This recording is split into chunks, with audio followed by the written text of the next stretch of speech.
Welcome to The State of Us. Real people with honest opinions and the future of responsible media. Here's your host, Justin T. Weller. 1 in 5 registered voters is up for grabs in 2020, according to a Washington Post ABC News poll. While Mr. Trump's approval rating among independents has risen from 35% to 42% since June, according to an NPR PBS NewsHour poll. What gives? What gives, Lance? What is going on? Well, the author of an opinion piece in the Wall Street Journal says the following, quote, "We liberals need self-criticism." We liberals need self-criticism. Why do you care? Well, this self-proclaimed liberal blames his fellow liberals for the increase in Trump's approval rating. You mean, wait a minute. You're saying it's liberals' fault that more people like Trump? Yep, that's what he's saying. So we're going to examine that argument today. And you care about this because the presidential election is coming up.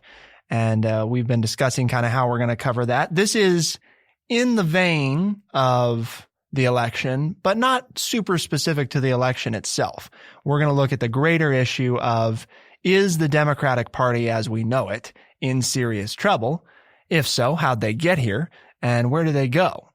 We've talked a lot about Republicans, particularly leading up to the 2016 election and the turmoil in their party. But now we're going to look at the Democrats. We've highlighted this a couple times before, so we're going to get into the specifics. But of course, no conversation on liberals, socialists, and the government would be complete without your friendly redneck liberal, Lance Jackson.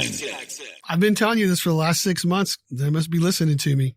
I like to, point is they're expecting to win because of all the things that they don't like about Trump, instead of saying what they're going to do and doing what Trump says he does, in a sense, and that is putting America first. I mean, we're getting off into far fields. We've talked about how, the right wing group of Republicans for years and years and years, the ultra right. Well, now we have the ultra left, and we're letting them guide the conversation against Trump. And it's like, whoa. Let's get back to the middle of the road stuff that all of, 70% of us agree upon. And let's make those stances. And that's what we should be getting elected on, not on these far left agenda items. It's almost like the Jim Jordans and Ted Cruz of the Democratic Party are running the Democratic Party. And that's the best recipe that there could be to elect Donald Trump as president. Not that those ideas, I'm not necessarily anti those ideas or against those ideas, nor am I necessarily for them and think that's what needs to happen. But that certainly isn't the way to get Donald Trump out of office. And if you are the majority of the United States citizens, at least right now, 14 months out, 15 months out, you think he should be replaced. But the way we're going about it is going to put him right back into office. So, Lance, you have the article up in front of you, right? Yes, sir. How do you want to pronounce this author's name? I was leaving that up to you. Oh, well. Because you're the host. That's dangerous. When I'm doing my own show, I'll do pronunciations. Okay. I would say Ioannis Gatsionis. Okay. And please, my apologies, Ioannis. Then last name is Gatsiounis. So Mr. Gastionis says, quote, "I blame my fellow liberals. Rather than figuring out a way to beat an unpopular president in 2020, most have spent the past 2.5 years blaming everyone but themselves, i.e. Hillary Clinton, Russia, the Electoral College, quote, white supremacists, and expecting to win on the strength of their hatred without putting together a winning coalition." That kind of sounds like what you just said, Lance. Well, that's what I said. That's what I was taking it from that. I didn't know you were going to read that, but that's what I was taking from the article.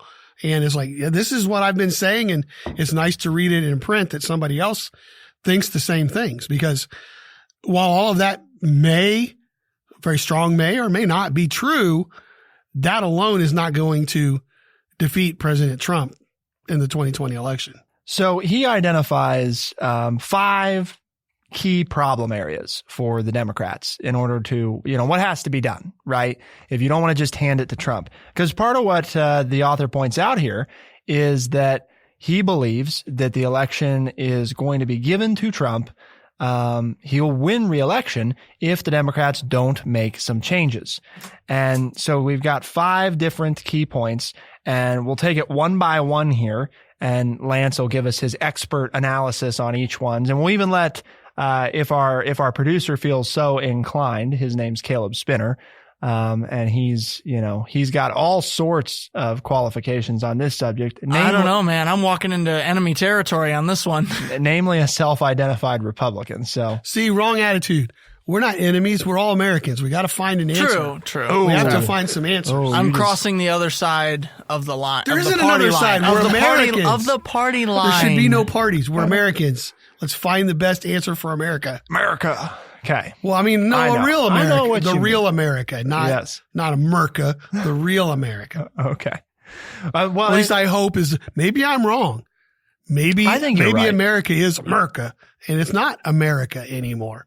But I don't think so. I haven't lost faith in my fellow citizens that we can't come back to some kind of common ground and all start working together to solve problems rather than, as our young producer said, pick sides and cross into one side or the other.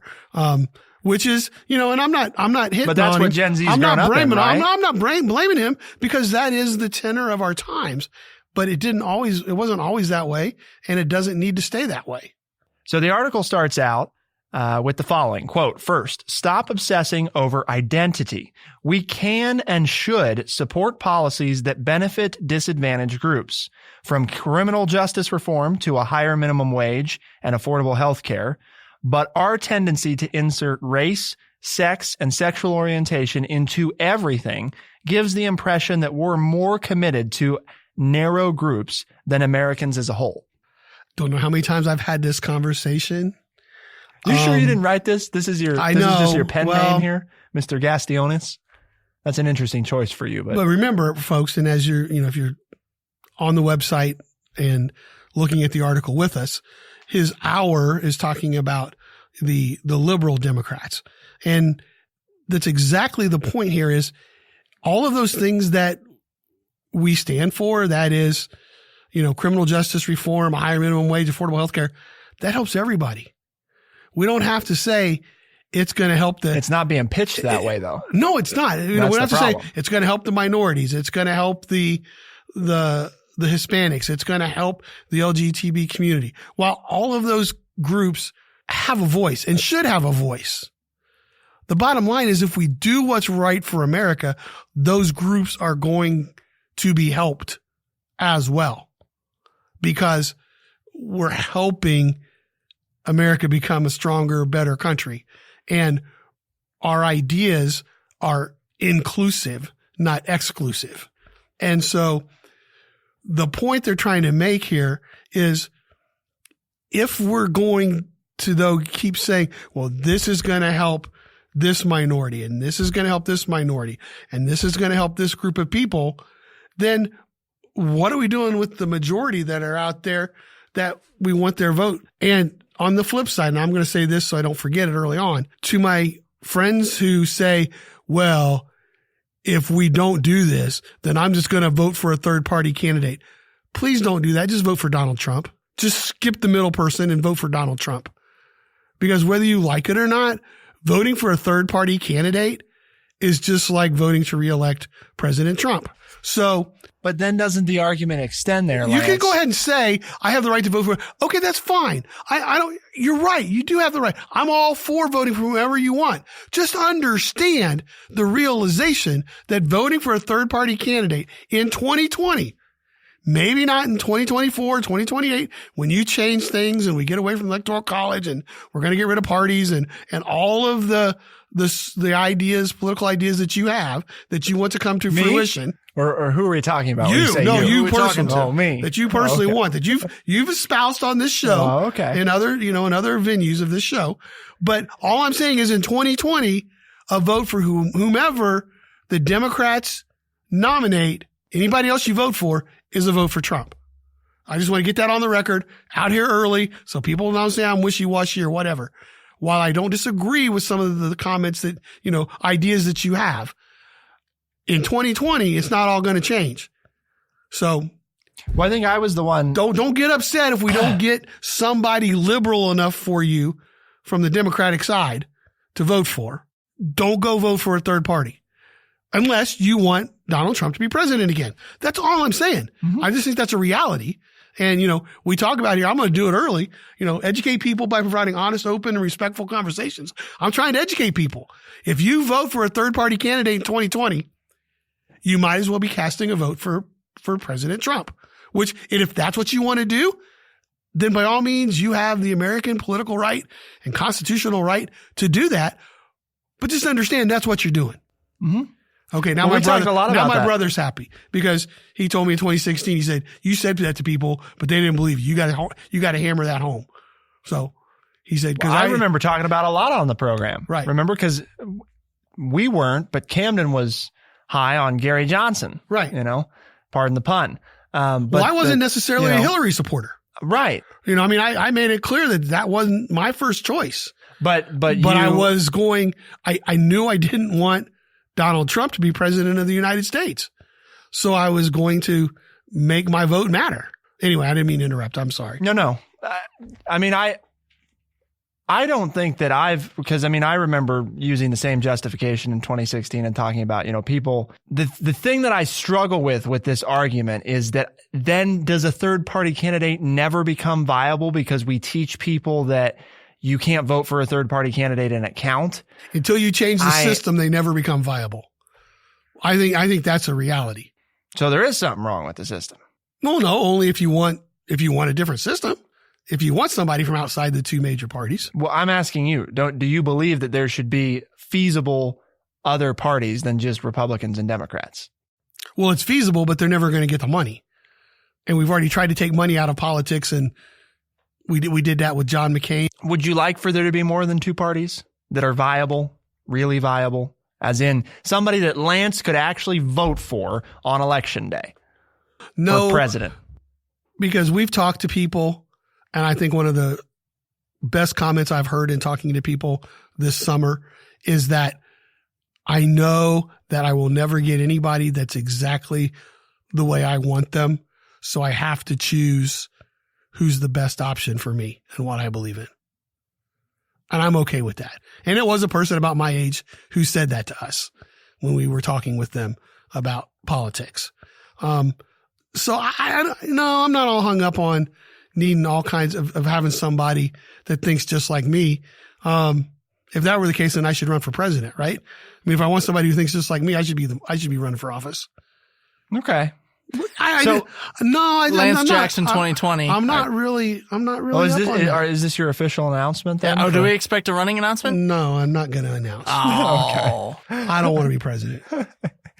Well, that doesn't mean that you shouldn't announce. Most people wouldn't want me to be president anyway. That's the redneck liberal party. We could have one. Yeah, we could. It's not that difficult to file political party paperwork. No, it's not. But I'm not.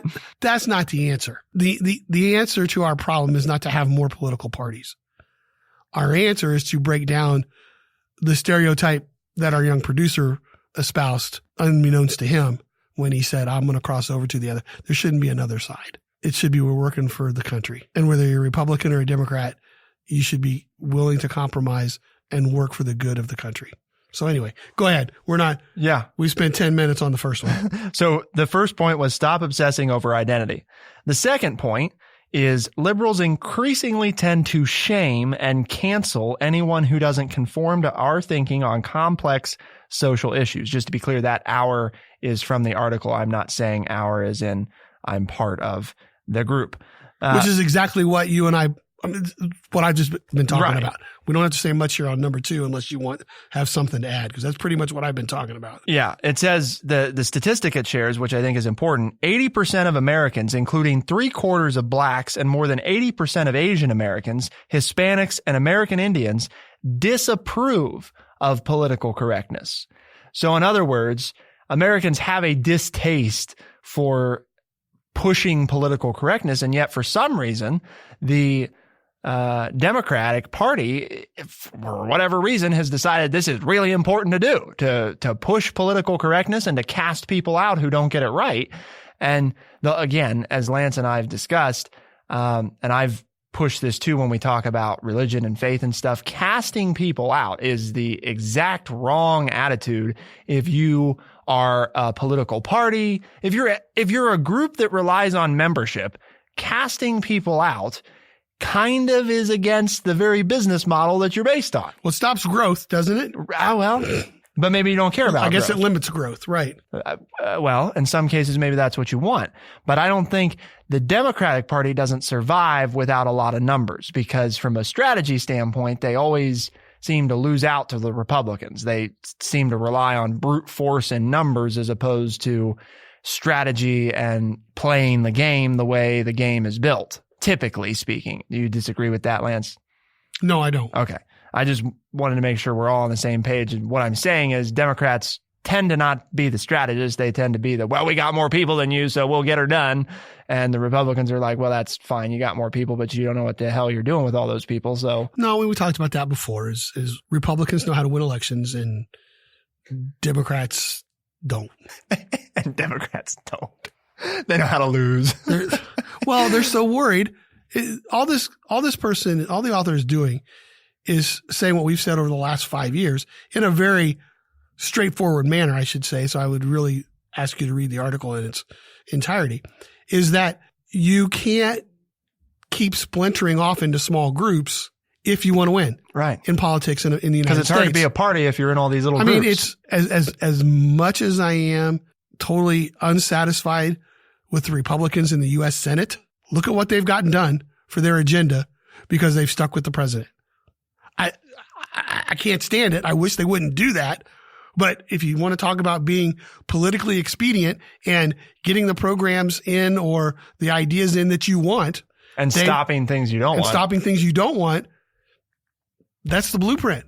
Yep. And Democrats won't do that. We'll fight among ourselves to the point that we don't get done what we want. We don't get anything done, to change the things we want to change. So we lost, but at least we're all on the same page. Well, or we lost and I stood up for what I believed in. Right.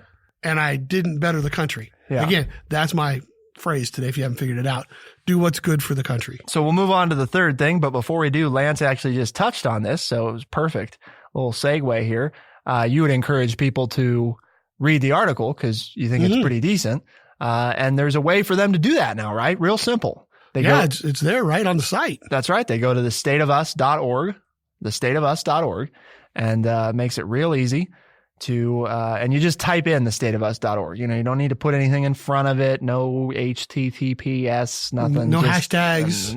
Just thestateofus.org. No / Just type it in exactly the way I just told you to. Type in Right. Yeah. Do that. And send it to me because I don't know how that looks like. Okay. And Lance already mentioned our mission. So we're going to continue with our. You want me to skip it or we're going to skip it? Well, you mentioned it already. Oh, so it's okay. You read it already. Yeah. Man, I got power. Yeah. I can read the mission statement anytime I want now. Oh man, we shouldn't have told him that. Throw everything off. Like I said, you don't want me to be president. He'll figure out all these ways to change stuff. So number 3. Right. We're going to get to number 3. But before we do, we're going to take a brief moment to hear from one of our sponsors.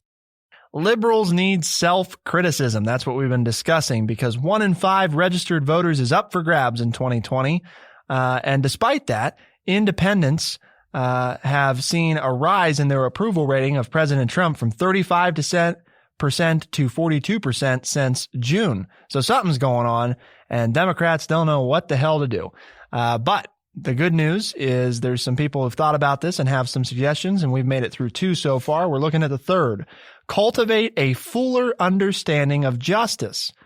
Our fanatical embrace of the oppressor-victim narrative finds us quick to assign guilt or innocence based on narrow identity markers like race, sex, seeing women as always victims, men as always aggressors, minorities and immigrants as by definition innocent. We've rightly drawn attention to disparities in everything from police brutality to mortgage lending, but we've become reckless in the process.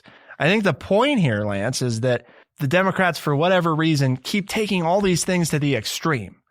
And then what they do is they get this, I think, bad taste in the average American's mouth here. Because I talk to people, who it's, I think in principle, right? For example, they agree that, women should not feel like they're unsafe at work, and they should not be privy to unwelcome advances, and in some cases, right, assault. Those are definitely things that shouldn't occur. But then at the same time, there's a lot of Americans, men and women, right, who are concerned about what it seems to be now, which is the minute that somebody says something, there's no trial, there's no, due process. The people lose everything just on somebody's word. Well, I don't want to say it because I am male. Right. But it has been nice for me to listen. No, because I think it's when you see some strong women in the media and in politics come up and say, whoa, I think we need to slow this down just a little bit, that we're casting aspersions on every male in society, and that's not what we want to do. I appreciate that. That's what I'm going to say, is because I think for me to say it as a male, it kind of loses, it's not, well, they're just unfairly attacking all of us and da-da-da-da-da. That doesn't mean anything. But I do want to point out, I greatly appreciate some of the strong women who have stood up and said, we are totally against this kind of behavior from males, just like I am. I don't think that's the way people should behave around other people. But it doesn't mean as much as when it comes from a woman and they say, we need to slow this down and we need to put some things in checks, which have been done. There are women out there who are saying things like that. There are, minorities who have said, yes, police brutality is bad, but not all police officers are bad. Because when you do that, then you open up the other side saying, whoa, look at this police officer that was shot. Look at this. And then it's like, okay, what do you do now? It puts you in how do you defend that kind of stuff? And not that you should defend it, but if you go to one extreme, then it makes it very easy to counter and you don't have any middle ground to go to. So, Caleb? So you can point out that things are bad. Mm-hmm. Sorry. You can point out that things are bad. And you can do what you can do to try to change it and get rid of those, improve those situations. But you don't need to go to the extreme, which then makes it very easy for the other side to counter you, and you have no middle ground from which to talk. We've gone through 3 points so far, Caleb. What's your takeaway here? Other than you hate liberals and you've been justified for it. What do you mean my takeaway? Of course, I agree that these are problems that the Liberal Party has, but what do you mean my takeaway exactly? I just want to know the definition of the question so I can answer it. That's fair. We'll do yeah. I'm not sure how to redefine that. What do you think about what you've heard so far? Summarize what you think. Is it out of left field? Are these problems you see that you think all of this is helping Donald Trump? These are some problems that I had with the Liberal Party. Again, there is no such thing as a Liberal Party, or not in the United States, or liberals, I guess is what you call it. Liberals. Who's a liberal? How do you define liberal? Yeah, let's start with. I don't know. You're going to derail us here, buddy. Yeah. The Democratic Party. Let's be more specific, Caleb. Well, I don't like his use of liberal. I know you don't. But it's liberals in the article. That's why I'm using liberal. That's why. But if the article says, if it said centipedes in the article, I'd use centipede. If it said pizza in the article, I'd use pizza. But it doesn't. Is anybody who disagrees with Donald Trump a liberal? No. That's why you don't throw liberal around like it's a centipede. Like it's a centipede. Okay. All right. So these are problems that you have with liberals. When you think of liberal, what comes to mind? Is it just a Democrat? Are they synonyms for you? Is what I'm asking. They're not synonyms because I know that they're different things. Well, it depends on your perspective. Well, most of the time they're different things. Okay. So that's your perspective. Just like a liberal and a leftist are not the same thing. Okay. When I think of a liberal, I think of a free-thinking and forward-thinking individual. A progressive. You better write that quote down there, Lance. Okay. Okay. I think that's like the definition of it too. Like I think if you Google liberal, free that's the definition. And free thinking and what? Open-minded? Free thinking and forward thinking. A free thinking and forward thinking, like progressive. Okay, but you're not one of those. No. Okay, so you're not free thinking and forward thinking. So the antonym. I didn't say at all. So the antonym I said no. is that a conservative is a rule. is constrictive thinking instead of forward thinking, backward looking. I think a conservative is somebody that's strong in their belief and does not like to take risks at all. Hence, conservative, not progressive.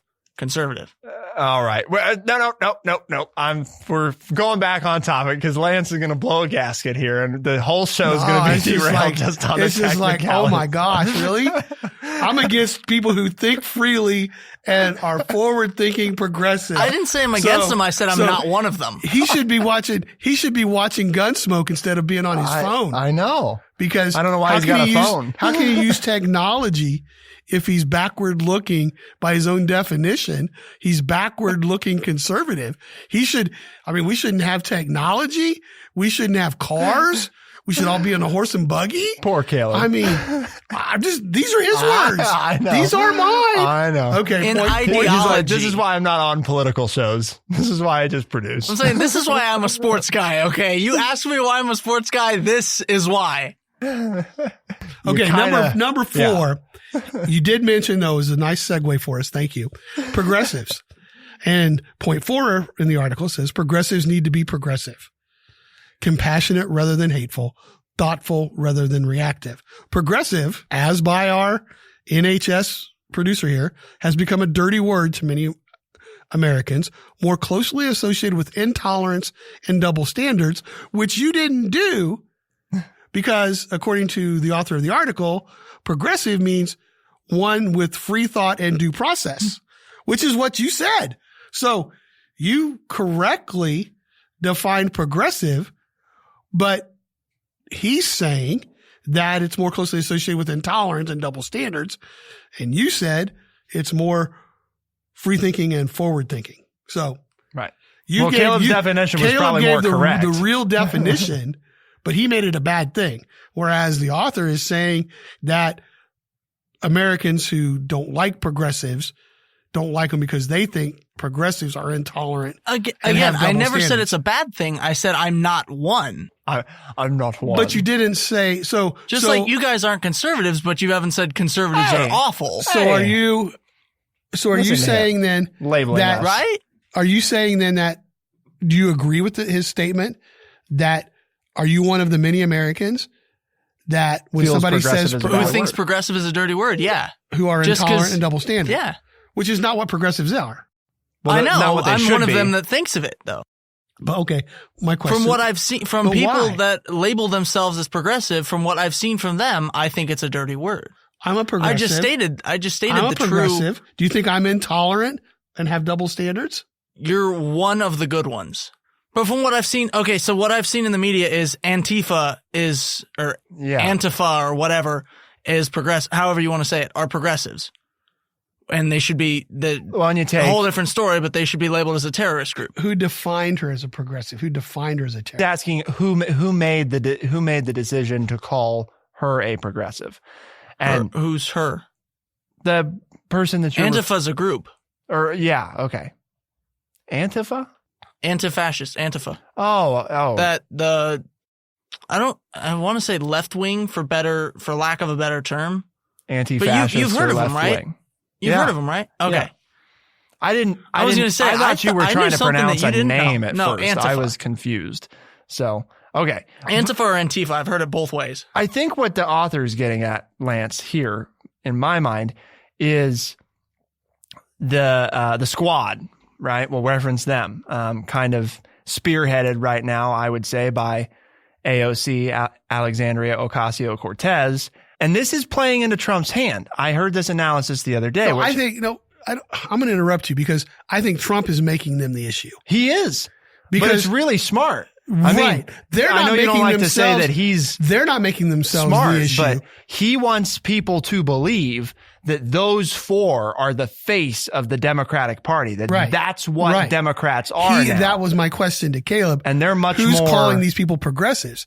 It's our current president who is doing it for his own political expediency. Right. The problem is, and I think this is what the author is getting at, is for some reason, Democrats continue to own the word progressive. And they have to change, because basically, right, you've got this narrative being spun that most Americans feel that progressives are these, double standard socialist, hiding in Democrat clothing type thing.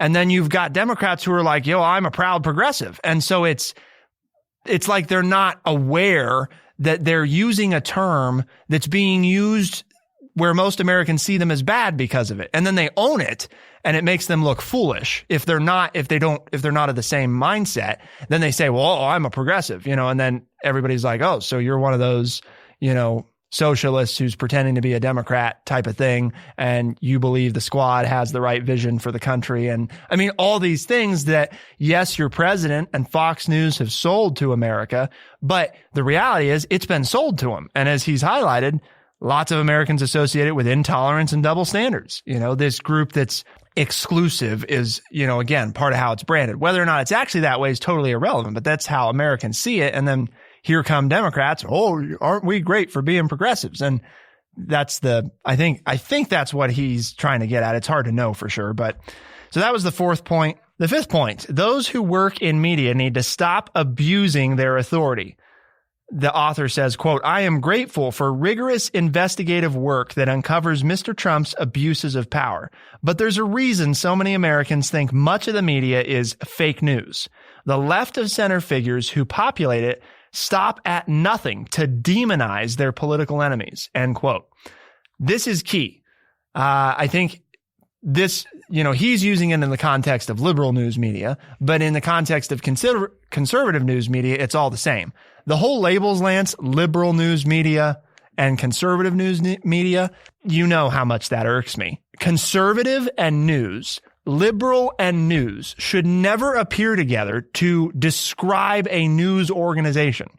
In my opinion, nothing is a news organization that self-identifies as labeling themselves conservative news or liberal news, unless you mean it in the truest sense of we're covering liberal topics or we're covering conservative topics. Then I could see that it's an appropriate label, but not to say that we're going to view news through a conservative lens and it's still news. It's not news anymore. It's commentary, which is fine. That's what this show is. I mean, Lance and I do commentary all the time.